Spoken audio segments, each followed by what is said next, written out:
news are right here on Spectrum Television. Ladies and gentlemen, welcome to the 8 p.m. Bilingual newscast. On our headlines tonight, Douala Autonomous Port and Chadian Shippers ink landmark deal to accelerate Cameroon-Chad trade, strengthen regional ties and secure Douala's role as Chad's main gateway. Details right ahead. Valère Bertrand Bissala announces 2025 presidential bid, vows a new vision for Cameroon's future. Cairo Center trains Cameroon's DDR Committee in conflict resolution as over 3,500 ex-fighters undergo reintegration in national centers. These stories and many more will be brought to you in tonight's edition of the 8 p.m. Bilingual newscast. Ladies and gentlemen, good evening and welcome. Tonight's news opens in the French language with you, Oriane Donkeng. Good evening. Bonsoir à vous, Onila Donnet. Mesdames et messieurs, bonsoir et bienvenue au journal. L'expérience camerounaise en matière de résolution et de prévention des conflits est peaufinée par le Cairo International Center for Conflict Resolution, Peacekeeping and Peace Building, un atelier de formation des personnels et partenaires du Comité national de désarmement, de démobilisation et de réintégration a lieu ce jour à Yaoundé. On fait le point avec vous, Inès Pangan et Thierry Honde. Quand on parle de résolution de conflits et de maintien de la paix, la particularité du Cameroun, c'est qu'elle fait face à une crise venue de l'extérieur avec Boko Haram et une autre venue de l'intérieur dans les régions du nord-ouest et du sud-ouest. L'expérience camerounaise en la matière date de 2018 avec la création du Comité national de désarmement, de démobilisation et de réintégration. Un passif qui se peaufine avec des partenariats et des formations. Ici, c'est avec le Cairo International Center for Conflict Resolution, Peacekeeping and Peace Building. La résolution des conflits, la recherche et le maintien de la paix, c'est une grande photo qui concerne tout le monde. Et c'est pour cela que les relations entre nos deux structures visent d'abord à échanger les expériences, visent à s'entraider, à faire la même chose, à voir que nous sommes tous, n'est-ce pas, nous avons une vision vers la paix.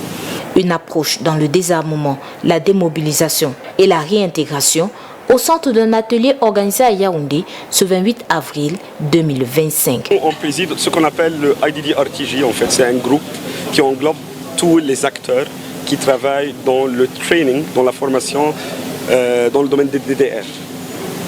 Et du coup, nous, on a élaboré ce qu'on appelle le OGMs, Operational Guidelines of DDR, ça c'est côté l'Union africaine.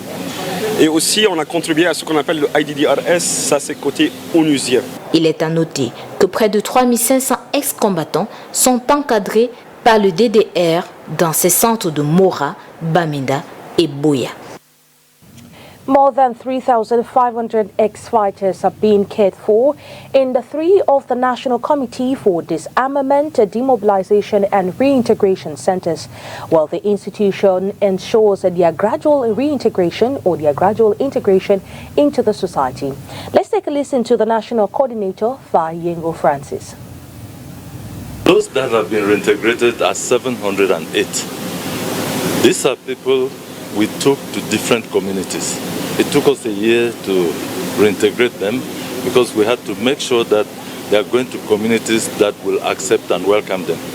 We had to make sure that we see what each and everyone was doing, and we made packages for everybody, professional packages, so that the farmer goes and the following day he becomes operational. A tailor goes and the following day he becomes operational, a grazier and so on.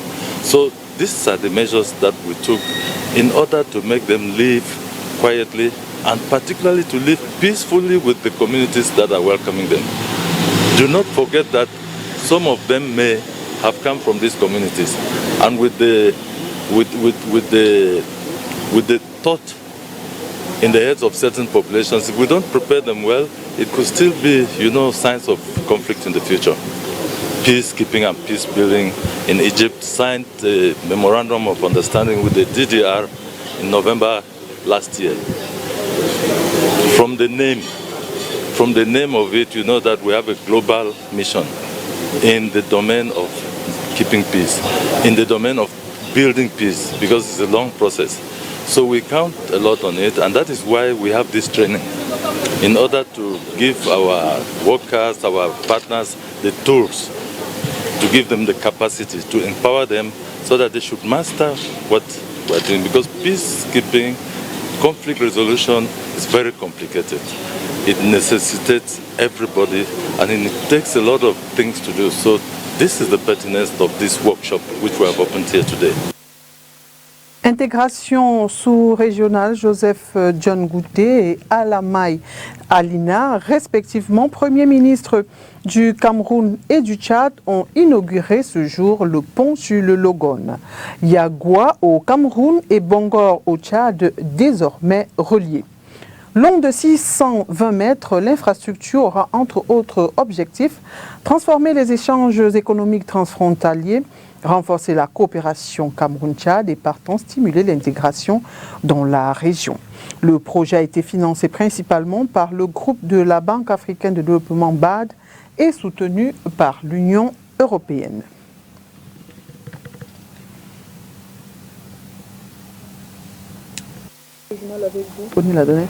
Most definitely, today, Monday, April 28, 2025, the autonomous port of Douala and the Chadian Shippers Council have signed a landmark deal to fast-track a trade between Cameroon and Chad, boosting regional economic ties and cementing Douala as Chad's key gateway. Crystal Asexwele and Landry Yusa have this report. The autonomous port of Douala and the Chadian Shippers Council have signed a strategic partnership agreement today, Monday 28, 2025, at the autonomous port of Douala headquarters in Bonunjo. This 4-year renewable protocol aims to facilitate the transit of goods through the Douala-Bonneberry port for shipments bound to and fro Chad. It is worthy to mention that this agreement commits the Douala port to simplifying port procedures, reducing transit times, and offering preferential tariffs for Chadian cargo. Dedicated corridors and service counters will be established to expedite Chadian shipments alongside the creation of a specialized logistics zone within the port. In addition to this, the port will enhance training and awareness for Chadian shippers and transporters with support from its permanent representation in Jamina. And in return, the Chadian Shippers Council will promote the use of the Douala port among Chad's foreign trade actors and assist in disseminating transit procedures. A joint monitoring committee co-chaired by the Directors General of both organizations, will oversee the implementation and adjust actions as needed. Les relations entre Tchad et Cameroun, c'est les relations de sang. Deuxième des choses, le port autonome de Douala, c'est notre port naturel. C'est le port naturel du Tchad. The relationship between Chad and Cameroon is a blood relationship, and autonomous port of Douala is Chad's natural port.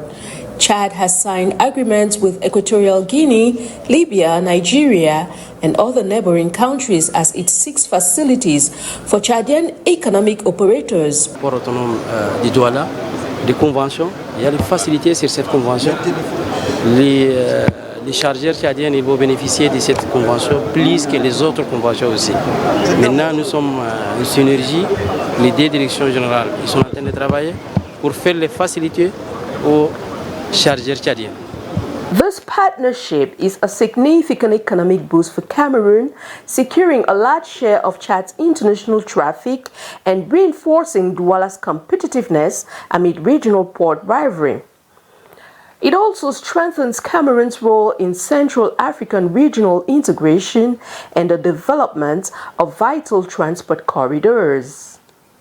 So, the agreement follows recent efforts to reduce costs and improve security along the Douala-N'Djamena corridor, which handles over 1 million tons of goods annually and generates substantial customs revenue for Cameroon.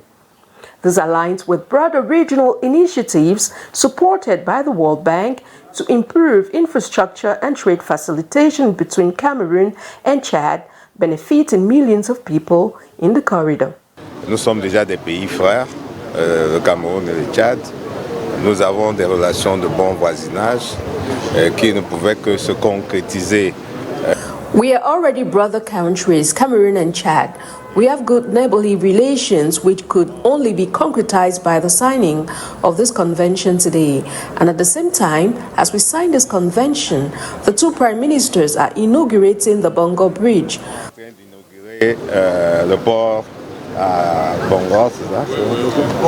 Le pont. Thanks to this landmark accord, a new chapter in Cameroon-Chad cooperation promises more efficient, secure, and cost-effective trade routes that will stimulate economic growth and regional connectivity in Central Africa. Élection présidentielle 2025, Valère Bertrand Bessala est candidat. Le guide du parti politique Jouvence, formation dédiée aux jeunes et pour la jeunesse, s'est prononcé sur sa participation à l'échéance politique à venir au Cameroun. Sans oublier les souvenirs des moqueries essuyées parce qu'ayant fait de la jeunesse un programme, une cause de son combat, il a présenté les 5 objectifs de son calendrier stratégique. Je vous propose de l'écouter. Le premier objectif était de faire de la jeunesse un programme, en la plaçant au cœur du souci de nos dirigeants et surtout du débat public. Nous l'avons réussi.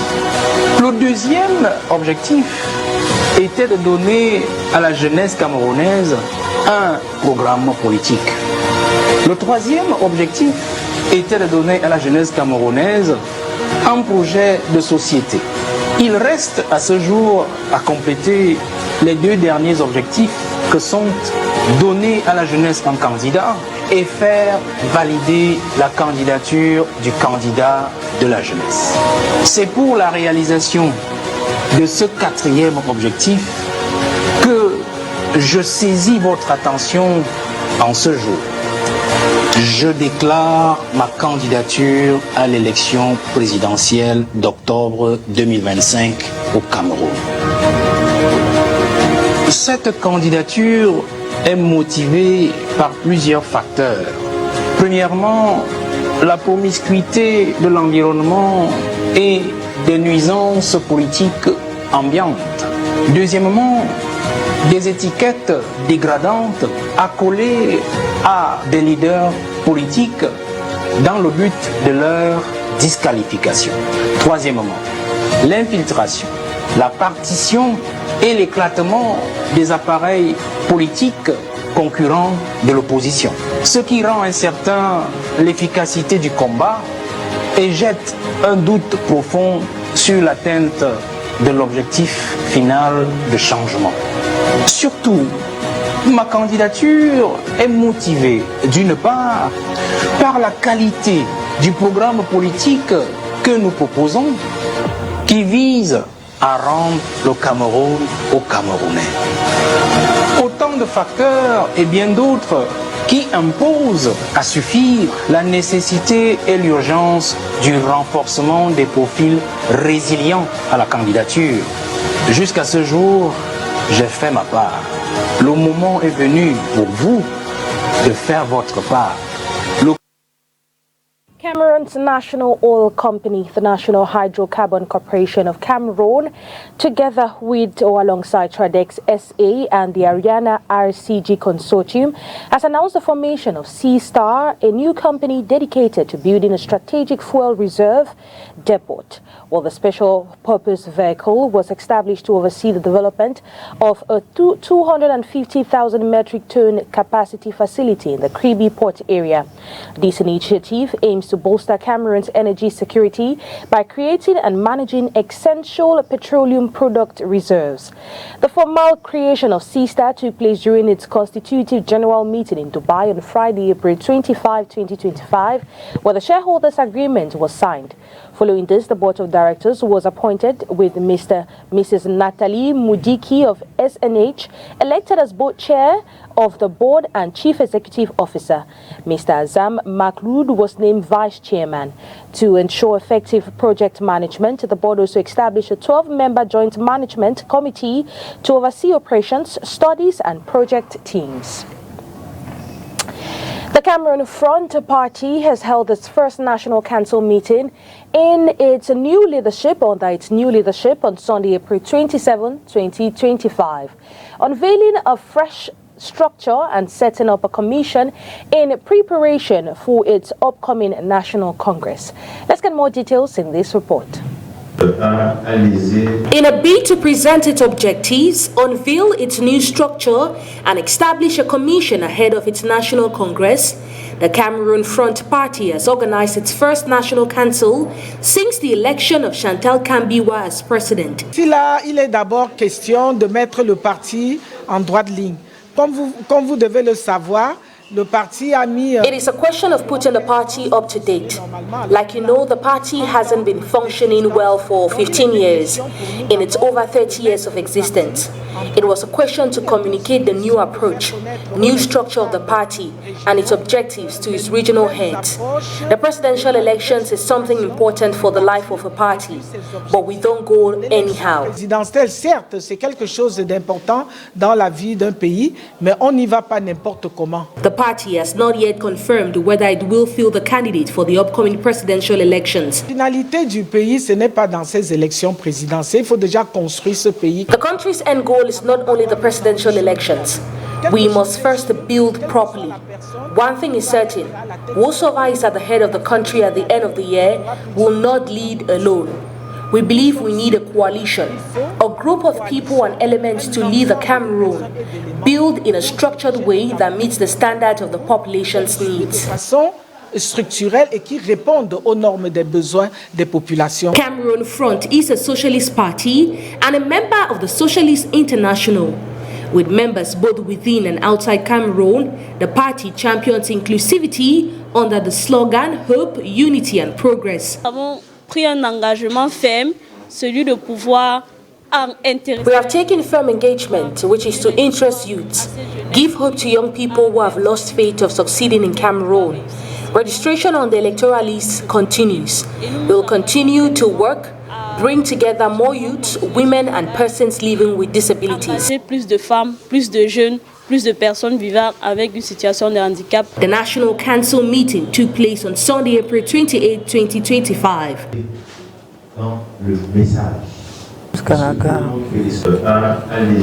In a bid to present.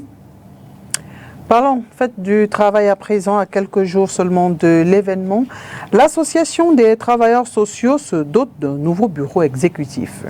Les nouveaux membres ont été élus et installés au cours d'une assemblée générale qui vient de se tenir à Yaoundé. L'ambition affichée est de défendre les droits des travailleurs sociaux, surtout en cette semaine du travailleur. Olivier Bouzik. Douglas Achingali est le nouveau président de l'Association nationale des travailleurs sociaux du Cameroun. Il a raflé 88 voix sur 123 votants au cours de l'Assemblée générale élective qui s'est tenue ce 27 avril à Yaoundé. Avec son bureau exécutif, le nouveau président de l'organisme ne compte pas perdre du temps. On a beaucoup à faire. Nous espérons créer comment dire, une ordre des affaires sociales et comme c'est une reconstruction, nous allons commencer par les bases et puis on verra après. Il est élu après avoir passé 6 mois à la tête du bureau provisoire. Poste lui ont permis de s'imprégner des grands challenges de l'organisme, la promotion du métier des travailleurs sociaux, le renforcement de leur impact dans la société, la défense de leurs droits entre autres. En clair, il est question de reconstruire la vision globale de la structure. J'aimerais que dans 2-3 ans, notre association soit vraiment très dépendable. Mes collègues qui ne sont pas encore avec nous doivent revenir parce que le moment est venu pour nous tous de reconstruire notre profession. Des échanges sur cette nouvelle trajectoire ont également meublé cette assemblée générale. Le nouveau bureau s'est directement mis au travail pour un mandat de 3 ans. La 3e édition du Salon international de l'audiovisuel. René-Emmanuel Sadi a procédé samedi 26 avril 2025 à l'ouverture du SINAC édition 2025 aux côtés de Charles Ndongo, directeur général de la CRTV. Par ailleurs, parrain de cette édition. Jusqu'au 1er mai prochain, conférences, ateliers et de formation et autres masterclass seront axés sur le thème Intelligence artificielle et TNT, enjeux et défis pour une création de contenu compétitif.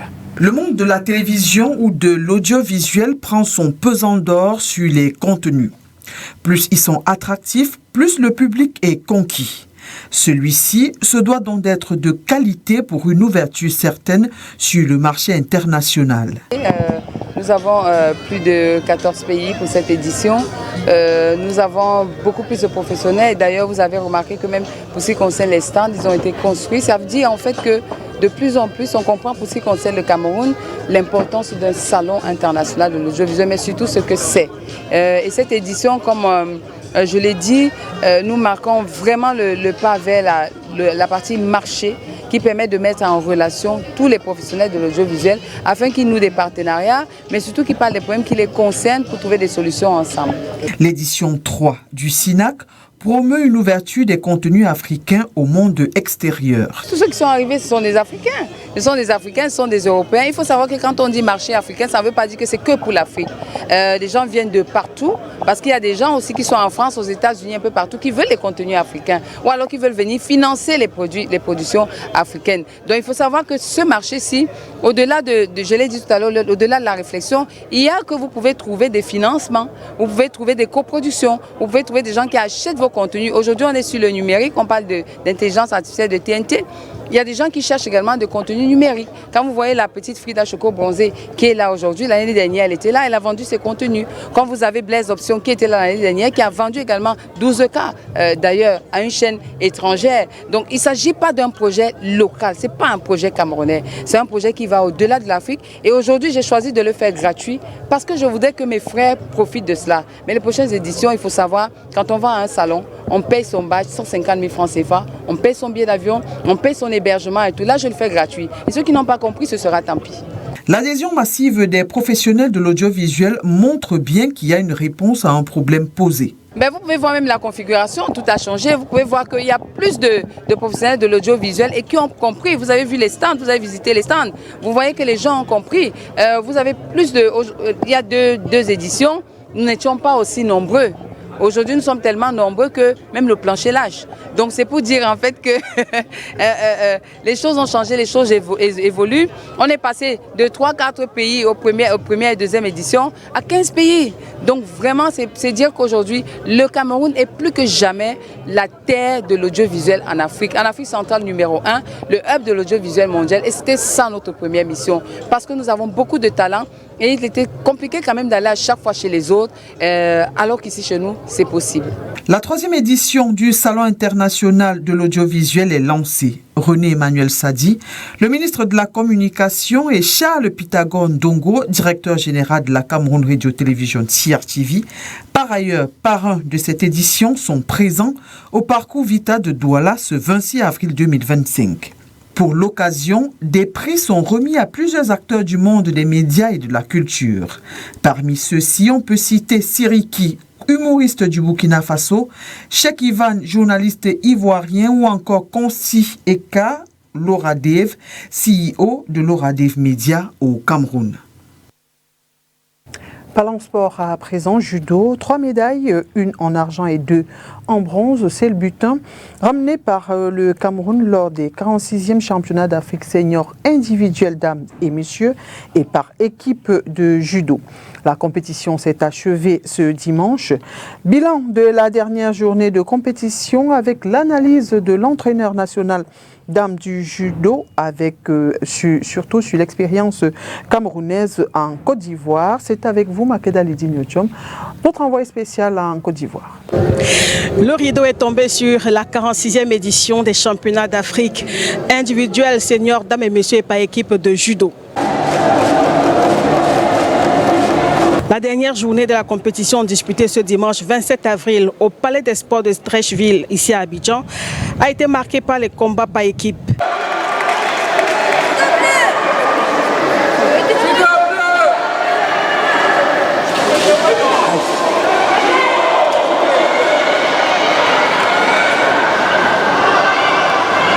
Entrée en quart de finale, l'équipe du Cameroun, composée de 6 athlètes, dont 3 en dames et 3 en messieurs, comme le veut le règlement, ne parvient pas à battre l'Angola qui remporte la partie par 4 victoires contre 2 pour le Cameroun. En phase de repêchage, le Cameroun, grâce aux victoires de Zita Biami, Carlos Gueya, Georgie Kamounet et Tamanzan Franck, s'impose face à la Côte d'Ivoire par 4 victoires contre 1 et se qualifie pour la finale de bronze.